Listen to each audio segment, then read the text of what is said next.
Et bonjour à tous, on se retrouve pour une nouvelle vidéo MotoGP. Et aujourd'hui on va donc se débrief la qualification du MotoGP, la Q1, la Q2, et on va se faire un petit point très rapide sur la FP3 pour voir qui est directement qualifié en Q2. Et je voulais aussi vous rappeler quelque chose, demain à partir de 13h30, je serai en live sur Twitch pour vivre avec vous la course du MotoGP. C'est très simple, hein, vous avez le lien en description, vous cliquez, vous êtes sur Twitch, c'est gratuit, il n'y a aucun souci, voilà, simple, clair et net. Donc voilà, c'est blablaté, hein. Pensez bien sûr à vous abonner, pensez à liker la vidéo si elle vous plaît. On passe donc à notre débrief.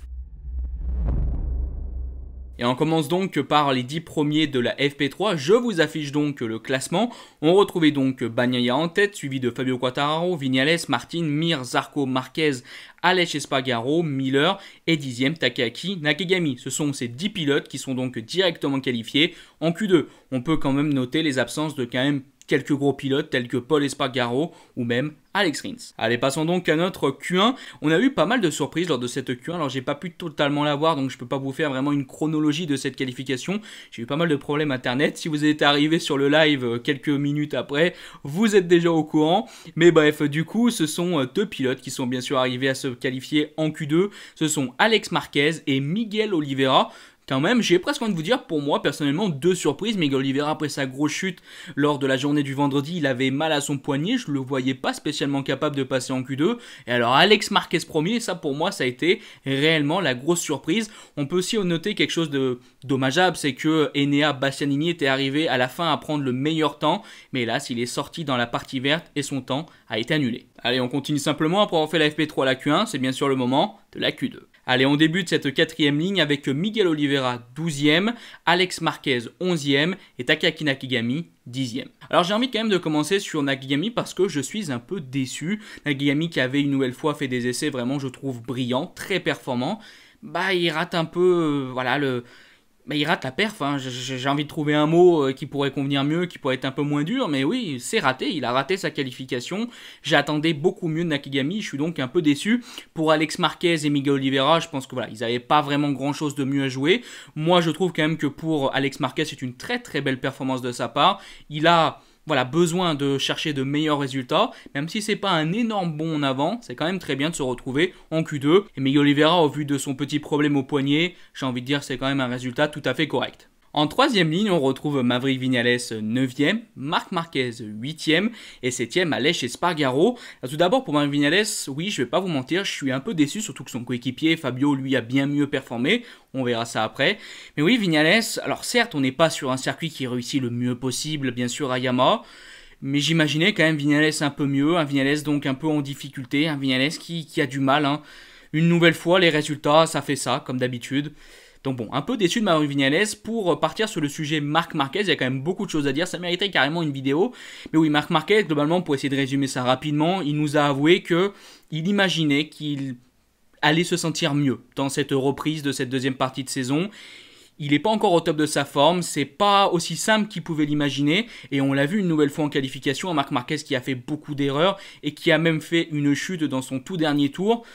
Donc bon, Marquez se retrouve 8ème, c'est pas une mauvaise qualif, il est pas en Q1 déjà, donc ça passe, mais ouais, on sent que Marc Marquez, il y a encore beaucoup de progrès à faire. Et Aleix Espargaro 7ème, moi je trouve que c'est globalement une belle performance, c'est pas simple sur ce circuit où Ducati performe, où il y a même d'autres pilotes qui sont très bons, donc ouais, je trouve que c'est plutôt pas mal de la part d'Aleix Espargaro. Allez, deuxième ligne, on retrouve donc 6ème Johan Zarco, 5ème Joan Mir et 4ème Jack Miller. Bon, notre petit Johan Zarco, 6ème, c'est loin d'être une mauvaise performance, on va poser les choses direct à plat.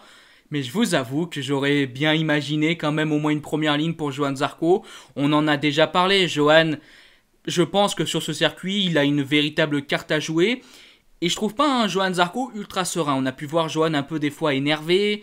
Là, il va chercher une 6ème place qui est très très loin d'être une mauvaise position. Mais si demain, par exemple, il pleut, pour l'instant c'est de la pluie qui est annoncée, on sait que Johan Zarco, les départs, c'est des fois un petit point faible de sa part. Et j'ai peur qu'il se retrouve au milieu du peloton et qu'il n'arrive pas tout simplement à faire un magnifique départ et qu'il se retrouve un peu loin et que ça complique sa course. Parce que si demain il pleut, sur le circuit du Red Bull Ring, Johan Zarco, voilà, les petites cartes elles lui sont données. Donc j'aurais bien aimé voir Johan un petit peu plus loin, en première ligne donc. Mais bon, 6ème c'est déjà bien. On va dire que ça va, ça limite quand même la casse. Et puis pour Joan Mir et Jack Miller, ils ont fait des belles qualifs. Moi personnellement, Joan Mir, oui, bon bah, je vous avais dit lors des séances d'essai que peut-être que je le voyais en tout cas en première ligne. Mais bon, ça a un petit peu baissé, ça a été un petit peu plus compliqué. Lui qui a quand même souvent du mal en qualification, moi je trouve que 5ème c'est une très très bonne position. Mais s'il pleut demain, c'est vrai que ça va sûrement être quand même très compliqué pour Mir de performer. Un autre pilote qui lui à mon avis va être ravi s'il pleut demain, c'est bien sûr Jack Miller. Moi Miller il m'a pas mal surpris parce qu'il était un peu en retrait lors des essais. Et je me suis dit, tiens Miller, est-ce que ça va réellement arriver à faire une belle qualif? Est-ce que ça va performer? 4ème, moi je trouve que le contrat est rempli pour Jack Miller. Et on entame donc notre première ligne. 3ème, c'est d'abord Fabio Quartararo. Fabio qui a vraiment super bien roulé une nouvelle fois. Alors c'est sûr que pour la course de demain, ça va être sûrement plus compliqué s'il pleut. Ça c'est sûr et certain. Mais bref, clairement Fabio Quartararo a très bien roulé. Il avait même à la toute fin pris tout simplement la pole position et le record de la piste. Mais malheureusement, il est un petit peu sorti dans l'avant-dernier virage et malheureusement son tour a été annulé. Il se retrouve 3ème. Mais voilà, Fabio, une nouvelle fois, il a été performant, il nous a montré qu'il est très rapide sur le sec, et sur un circuit comme le Red Bull Ring, moi je suis très content. Et aux deux premières places, on retrouve des pilotes Ducati. Tout d'abord, c'est Francesco Bagnaia 2ème. Bagnaia, il nous a une nouvelle fois prouvé que sur un tour unique, sur un tour de qualif, c'est une fusée. Sa machine, c'est un TGV, lui, c'est une fusée. Bref, vraiment, Bagnaia, extrêmement impressionnant. Lui aussi, à un moment, a battu le record de la piste.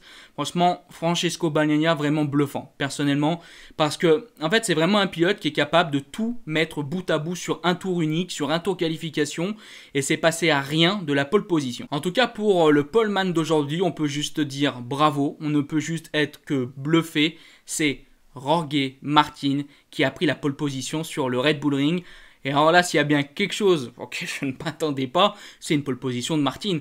Après, c'est vrai, une fin de première partie de saison un peu compliquée. Il était bien sûr au retour de blessure, c'était dur quand même pour Jorge Martin. Là, il revient, mais alors au sommet. Une pole position, et c'est donc lui qui a le record de la piste en 1:22.994. Seul pilote à être descendu en dessous des 1:23. Il y a besoin de dire quelque chose de plus? Waouh, quelle performance, quel pilote. Enfin, dans les années à suivre, ça va sûrement être vraiment un monstre absolu, ce Jorge Martin. Moi, là, personnellement, il m'a vraiment bluffé. On verra ce qu'il pourra proposer demain pendant le Grand Prix. Bref, pour terminer, j'avais envie de vous poser une petite question. Est-ce que vous êtes vraiment intéressé sur la continuité de la partie pronostic, mais aussi peut-être la continuité avec Betclic? Je vais pas vous mentir, vous savez, je suis quelqu'un qui dit toujours ce que je pense et surtout, je cache pas des choses. J'ai vu quelques critiques ces derniers temps sur Betclic, pas mal de gens trouvaient ça pas génial. Donc j'avais envie d'avoir un peu un avis général, que vous soyez d'accord ou non. Dites-moi un peu en commentaire ce que vous en pensez réellement, ce que vous trouvez que c'est quelque chose de négatif dans mes vidéos. Voilà, donc n'hésitez pas à en parler et justement n'hésitez pas aussi à me dire un petit mot sur la partie pronostic, ça vous intéresse ou non. Bref, je vous remercie donc d'avoir regardé cette vidéo. Si elle vous a plu, n'hésitez pas à la liker, partager, commenter. Je vous dis bye bye les potes, ciao.